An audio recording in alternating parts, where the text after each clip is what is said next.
दोस्तों टेक्नोलॉजी चाहे कितनी ही उन्नति कर ले, आप रोटी गूगल से डाउनलोड नहीं कर सकते। कुछ सीमाएं हैं, टेक्नोलॉजी की भी कुछ सीमाएं होती है। दुनिया का सारा ज्ञान गूगल बाबा के पास है। आप उसे कुछ भी पूछना चाहे आप गूगल से पूछ सकते हैं। किसी भी विषय पर आपको जानकारी लेनी हो तो केवल आपको कुछ बटन दबाने पड़ते हैं, कुछ क्लिक करना पड़ता है। और अब तो वो भी करने की ज़रूरत नहीं है, आप वॉइस के माध्यम से उससे कुछ भी सवाल पूछ सकते हैं, उसका जवाब आपको दिया जाता है। लेकिन इन्हीं सब के बीच कुछ चीज़ें ऐसी हैं जो सर्च करने पर आपको जेल हो सकती है।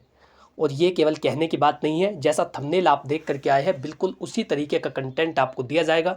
और वास्तव में ऐसे कई सारे कानूनी प्रावधान हैं जो आपको जेल करा सकते हैं कुछ चीज़ें सर्च करने के आधार पर।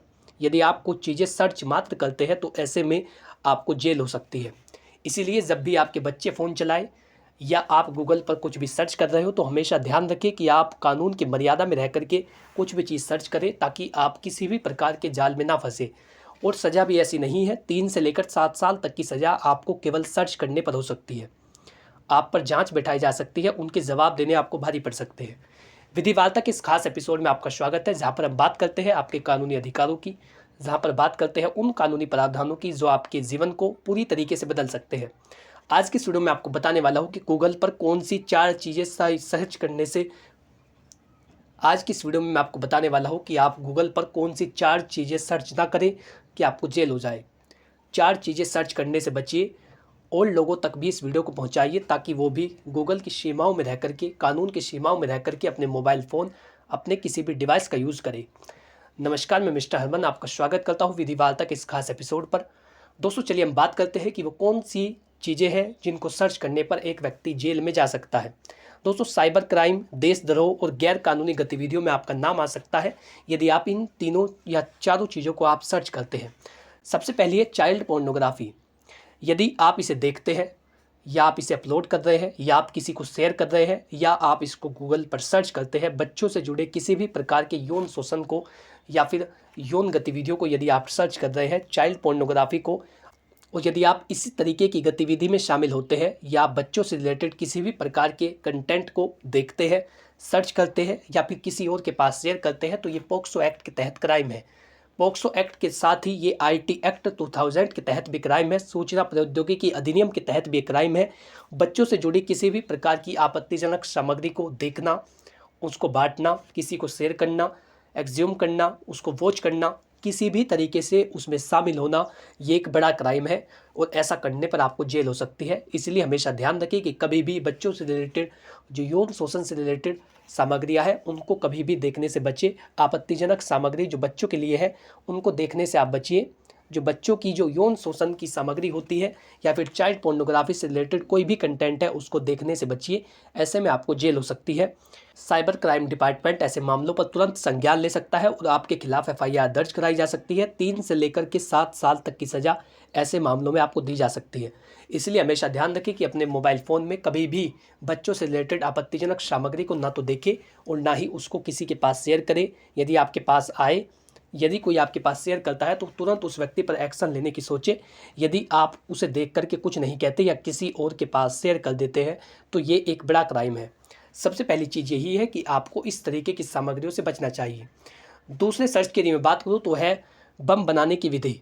यदि आप ऐसा कुछ भी सर्च करते हैं, बम बनाने की विधि, विस्फोटक बनाने की विधि या बम कैसे बनाएं, तो इस तरीके की गतिविधि में भी आपका नाम आ सकता है और आपके खिलाफ तुरंत कानूनी कार्रवाई हो सकती है। आतंकी गतिविधियों में आपको शामिल माना जाएगा यदि आप इस तरीके के कंटेंट को देखते हैं या गूगल पर आप सर्च करते हैं। एनआईए, नेशनल इन्वेस्टिगेशन एजेंसी और आईबी इंटेलिजेंस ब्यूरो के तहत आपके खिलाफ कानूनी कार्रवाई की जाएगी। दोनों एजेंसियां आपको गिरफ्त में ले सकती है और आपके खिलाफ कानूनी कार्रवाई की जाएगी और आप पर गंभीर अपराध बनते हैं यदि आप इस तरीके के कंटेंट को यूट्यूब पर सर्च करते हैं। तो ऐसे कंटेंट को सर्च करने से बचिए और हमेशा याद रखिए कि इस तरीके की गतिविधि यदि आप इसमें शामिल पाए जाते हैं तो फिर बहुत बड़ा मामला बन सकता है, गंभीर अपराध आपके खिलाफ बन सकते हैं यदि आप इस तरीके की गतिविधियों में शामिल होते हैं। दोस्तों इसी के साथ तीसरी बात है, यदि आप कुछ ऐसा सर्च करते हैं कि हथियार कैसे बनाएं या हथियार कैसे खरीदें, ड्रग्स कैसे खरीदें, इस तरीके से यदि आप कुछ भी सर्च कर रहे हैं तो ये भी क्राइम है। एनडीपीएस एक्ट के तहत, narcotic drugs and psychotropic substance act के तहत ये क्राइम है यदि आप इस तरीके की गतिविधियों में शामिल होते हैं। यदि आप ऐसा कुछ लिखते हैं AK-47 कहाँ से खरीदे, कहाँ पर मिलती है, हथियार कहाँ से खरीदे, कट्टा कहाँ से खरीदे, इस तरीके की गतिविधियों में यदि आप शामिल पाए जाते हैं तो गैंगस्टर एक्ट भी आप पर लग सकता है। इसी के साथ NDPS एक्ट भी आप पर लग सकता है यदि आप ड्रग्स से रिलेटेड किसी भी तरीके की सामग्री को देखते हैं या आप सर्च करते हैं। यदि आप सर्च करते हैं कि ड्रग्स ऑनलाइन कैसे खरीदे, कैसे बेचे, इस तरीके की गतिविधियों में आपका नाम आ सकता है। पुलिस की खुफिया एजेंसी आप पर निगरानी बिठा सकती है और उसकी जांच की जाएगी, फिर आपको जवाब देना भारी पड़ सकता है। इसीलिए हमेशा अपने मोबाइल फ़ोन का यूज करते समय ये ध्यान रखिए, यदि आप किसी और को अपना फ़ोन दिखा रहे हैं तो फिर वो आपके फ़ोन में ऐसा कुछ सर्च तो नहीं कर रहा है, इस बात का भी ध्यान रखिए। इसीलिए कहा जाता है कि अपना मोबाइल फ़ोन केवल विश्वास पात्र वाले व्यक्ति को ही दे, जो आपके विश्वास का व्यक्ति हो। यदि आप किसी भी ऐसे व्यक्ति को फ़ोन दिखा देते हैं और वो कुछ ऐसा सर्च कर लेता है तो फिर जवाब आपको देना होगा। हमेशा ध्यान रखिए कि इस प्रकार की गतिविधियों से अपने आप को बचाइए। चौथी चीज़ जो आपको सर्च करने पर जेल हो सकती है या आप पर जांच बिठाई जा सकती है, वो है किसी को मारने की विधि को सर्च करना या हत्या करने के तरीके। यदि आप इस तरीके की गतिविधि में शामिल होते हैं, आप नेट पर ये सर्च करते हैं कि जहर दे करके कैसे मारे या फिर जहर दे करके मौत कैसे होती है, यदि इस तरीके की गतिविधियों में आपका नाम आता है तो ये भी आपकी तुरंत लोकेशन ट्रैक की जाएगी और आपको जेल हो सकती है। इस तरीके की जो चारों चीज़ें मैंने आपको बताई, यदि आप इनको सर्च करेंगे या ऐसी गतिविधियों में आप पाए जाएंगे तो एक गंभीर आपराधिक मामले बनते हैं जिनकी जवाबदेही आप पर भारी पड़ सकती है।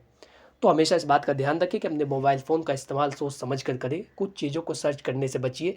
गूगल बाबा के पास सारा ज्ञान है, लेकिन आप उससे सीमित मात्रा में ही पूछ सकते हैं। यदि आप कुछ भी उल्टा सीधा पूछ रहे हैं, कानून की मर्यादा के खिलाफ जाकर के आप पूछ रहे हैं, न्याय के मौलिक सिद्धांतों के खिलाफ आप जाकर के पूछ रहे हैं, या किसी भी क्राइम के तहत जो चीज़ें अपराध है या किसी भी जो नियम कानून है उसके तहत कोई चीज़ अपराध है, यदि आप उसके तहत ऐसा कुछ भी पूछ रहे हैं तो आपको जेल हो सकती है। तो इस वीडियो में आपने जाना कि कौन सी चीज़ें नेट पर सर्च करने से आपको जेल हो सकती है। इसीलिए अपने दोस्तों, अपने परिचित व्यक्तियों तक भी इस वीडियो को पहुंचाइए ताकि वो भी इस महत्वपूर्ण जानकारी का लाभ ले सके और उनको पता चले कि अपने मोबाइल फ़ोन का उपयोग सीमित मात्रा में किया जाना चाहिए। Thanks for watching this video. अपना कीमती समय देने के लिए धन्यवाद।